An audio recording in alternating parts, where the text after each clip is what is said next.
is confusing because we have accessibility to how everyone is quote unquote doing right now. You can go to any social media platform and you're going to get the best of whoever you are looking at. It is rare when you will actually get to see failure on a timeline. Let's just visit that really quick. When you do see failure on a timeline, when you see someone being honest with what took place with them that day, don't you just want to embrace them? Don't you just want to love on them? Don't you just want to see them get up and push forward and succeed in whatever it is they need to succeed in? That's all we want to do.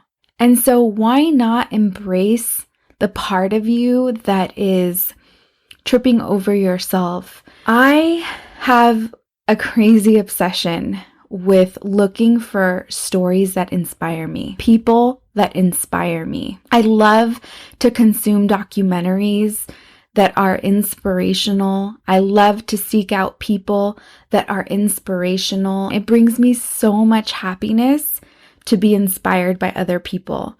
There is nothing that I love more than a great story of triumph. It makes me feel so full and courageous and like I can take over the world.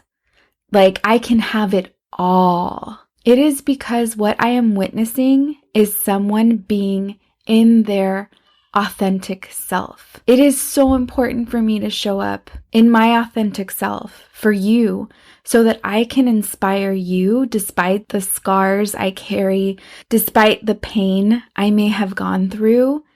It is so important for me to show up for you 100. And in that same way, it is so important for me to only surround myself around people that I see at their 100, at their authentic self, because it is only in our authentic selves that we can inspire and make waves and make changes. You don't have to be Oprah Winfrey to do that. You can be just whoever you are, who you can be you, whoever is listening to this right now. You don't have to have accomplished something crazy or something impossible.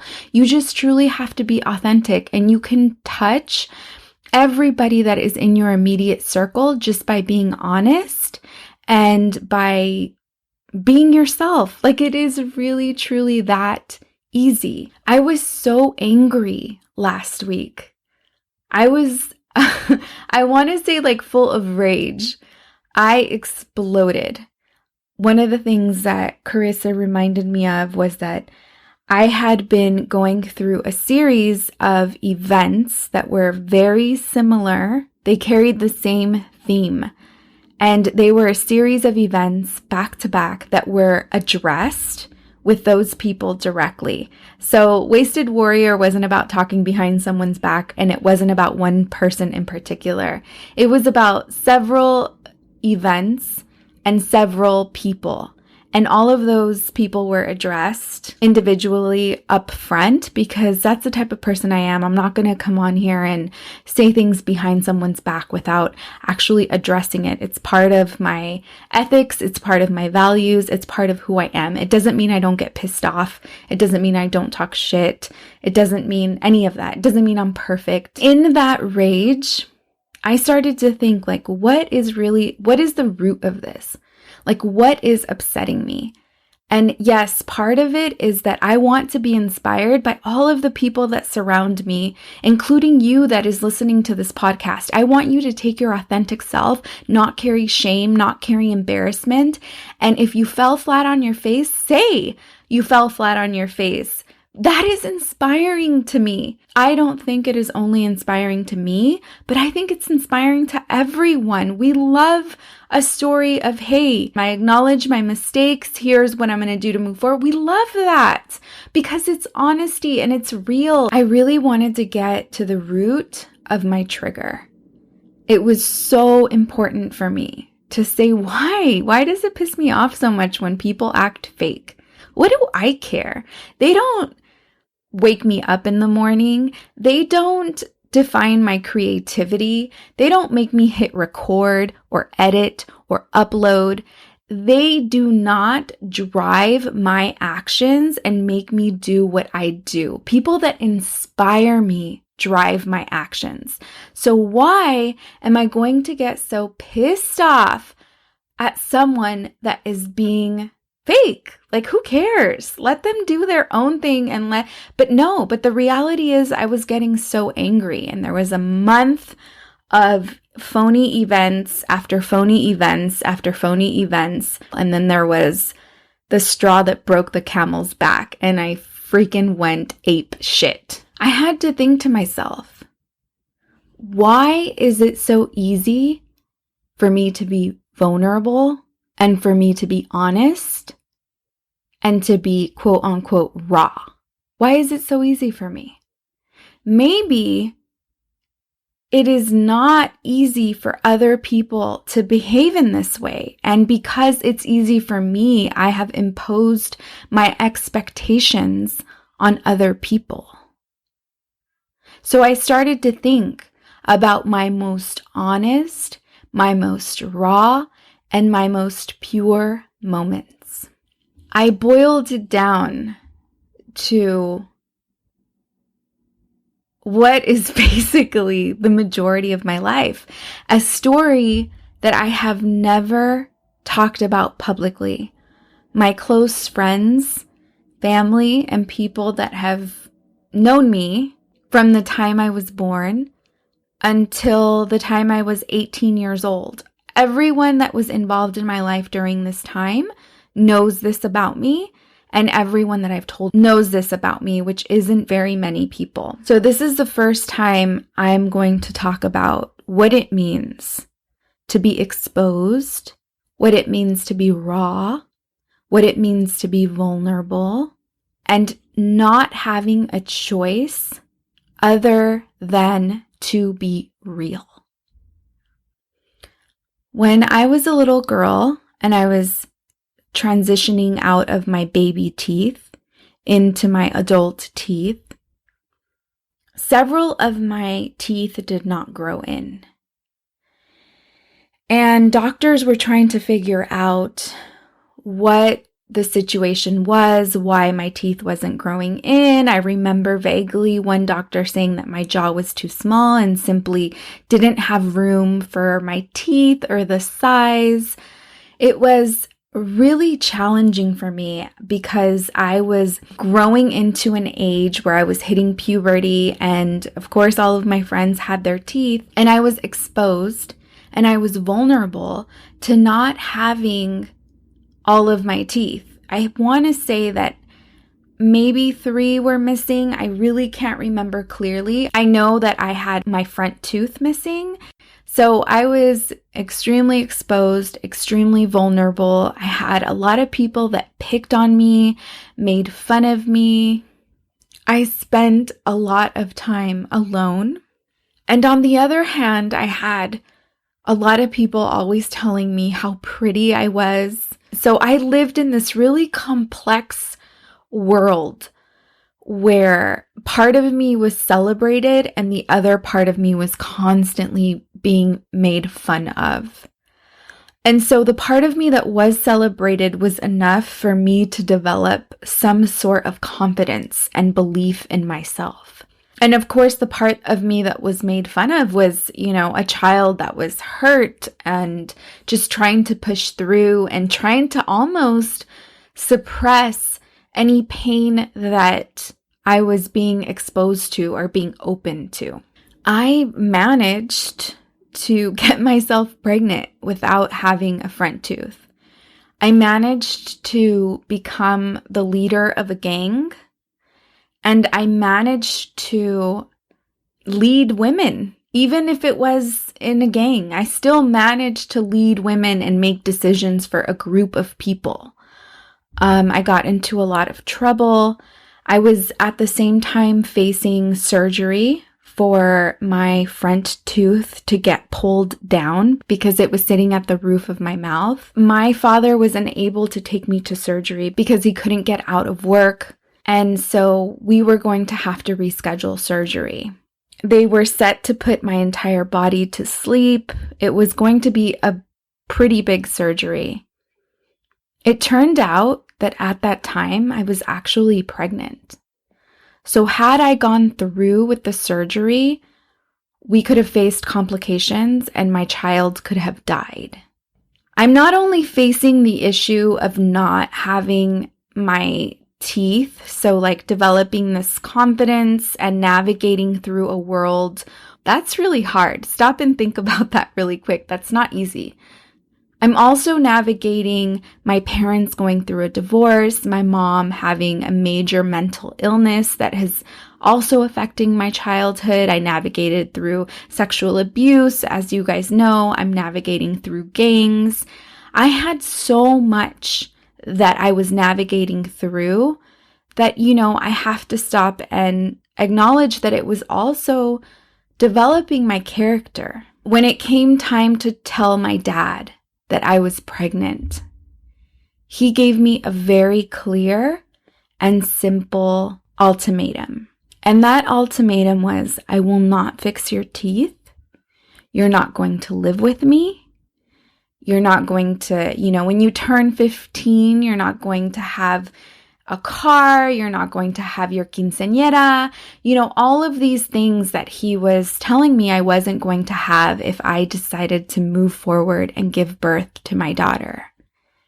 And it's not that I was excited to have a child at such a young age, because it wasn't exciting for me or anything like that. The only thing I knew certain in my life was that I could not kill her. That's the only thing I knew for sure. And it did not matter. It did not matter that I wasn't going to have a front tooth. And maybe it should have mattered. It was a very easy decision for me. It was not challenging. I didn't have to think about it. It didn't matter. Somewhere inside of me, I knew that it would all work out. And if it meant that my dad wasn't going to be supportive, that I wasn't going to have my family beside me at all, that I would be on my own, living with my daughter's grandparents on her father's side, there was just a knowing inside of me that I was making the right decision. Even though it was scary, even though I had no clue how it would end at the end, but I had faith, I had a knowing. I'm now pregnant, and then I have a child. And on top of that, I'm having to navigate through high school. I mentioned that, I was a leader of a gang. The desire to lead, to help other people navigate was something that has always been inside me. It's a desire that I have always had. I decided that I was going to try out for the cheerleading squad. And I fully understood that in order to be a cheerleader, you have to smile all the time. And I was okay with that. I was completely okay with it, even though I didn't have my front tooth, which is bananas. It's mind-blowing to me. And again, I get emotional, not because I feel sorry for myself, but because I am, dare I say, impressed with the bravery that I had at that age. I understand it's not normal bravery. I don't know where that came from. After being a cheerleader my freshman year, I was the captain of the cheerleaders. My confidence began to expand, and I began to see no limits despite what my outer appearance looked like. I was constantly putting myself out there. I was constantly being vulnerable. I was constantly being raw. I decided to be part of the dance team and let go of cheerleading. And the dance team was really hardcore. It wasn't easy for me to be part of the dance team, and people in the dance team, some of them didn't agree with me being part of the dance team because I was a teen mom. You know, the added layer of not having a tooth was another problem. Like, the teacher had a hard rule that we constantly had to smile straight throughout our entire performance with our teeth showing. And she didn't make an exception for me. And I have so much gratitude and respect for that woman, Mrs. Davenport, for not feeling sorry for me. I don't know how she felt inside, but she didn't cut me a break. And I appreciate that because that really developed character. And it also really made me be real. I wanted to dance. I wanted to be on the football field. I wanted to be on the basketball court dancing hip hop. Like, that is what I wanted to do. And that was one of the prices that I had to pay, was to expose myself. I started to compete in marketing competitions. As you guys already know, I've mentioned this a couple of episodes back. And I also became senior class vice president, all with my teeth missing. All with my teeth missing. But you know what? I had such an incredible support system. Maybe not necessarily friends, but the teachers that I had were like angels to me. They really believed in me. They saw my authenticity. They saw my desire to want to fight and push through despite all of the circumstances, despite it all, not having my parents.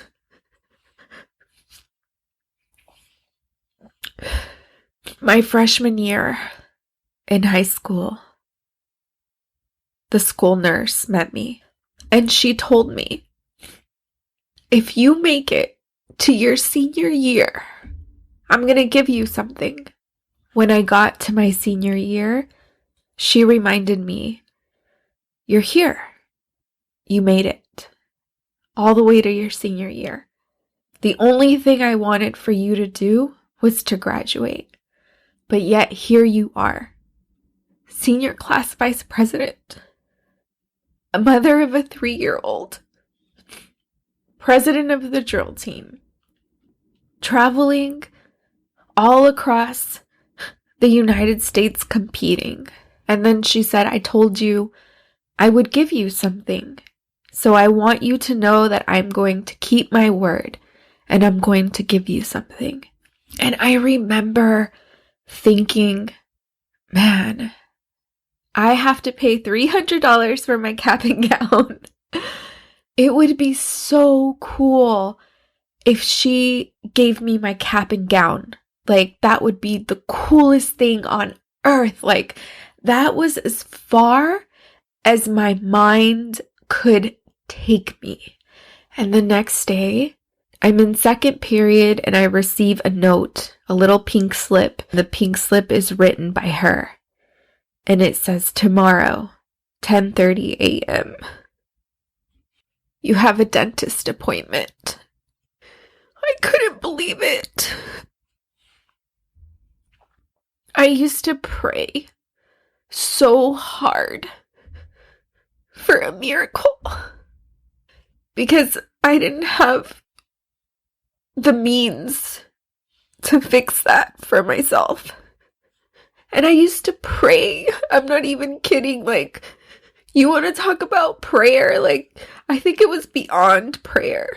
I think I used to beg for a miracle to happen.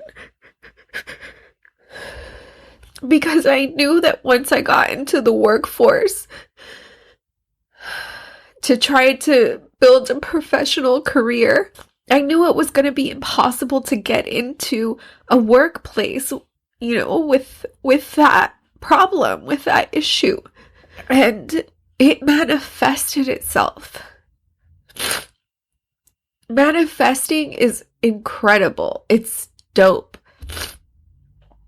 But there's something you really need to know. I feel like we live in this day and age where we really believe that we can tell a bold-faced lie, like I'm an author, and tomorrow our book is going to appear. And that's not the way it works. We really do have to put forth the energy to cultivate ourselves, cultivate our craft, cultivate what we want. You know, she was watching me. She told me as a freshman, if you make it to your senior year, I am going to gift you something. That was basically the universe saying, if you put in the work, this is going to yield itself to you. This is going to make itself happen for you. But you have got to put some energy forward. Had I dropped out, had I given up, that would have never yielded itself. And more importantly, you aren't here on this universe by yourself. Nurse Skirk is watching. The universe is watching. We are all watching. I wasn't talking shit last week because I'm jealous of anybody or hating on anybody or anything like that. It's nothing like that. It is that I show up authentically to everyone that surrounds me, including you listening to me right now. And it inspires me more than anything to watch authentic people show up simultaneously, show up for me authentically. I want to get inspired by you. I want to be motivated by you. And the only way I can do that is if you show up authentically. And the only way I can motivate and inspire you is if I show up authentically. You feel me? Do you see that? So when you show up phony for me, it offends me. It pisses me off. Because I am giving you raw, real, day in and day out. If you invite me to be part of something, I'm going to give you who I am with value. And what I want in return is for you to give me who you are with value. That's it. I don't feel like I'm asking for much. But I realized that I have always been exposed, raw, and vulnerable. And perhaps it is easy for me to show up in this way day in and day out. And it made me realize that not everyone has had this amazing opportunity that I have had. I was placed in this very special circumstance. And some people can feel sorry for me and other people can make fun of me. But the reality is that I am dope as fuck because I went through that. I am so amazing. And I wouldn't change that. My daughter is my pride and joy. My daughter made Lose Warrior. I could have made my life easier had I done what my father asked me to do. But I had faith that I would be taken care of. And I had faith that there would be a resolve. The resolve for me is so simple.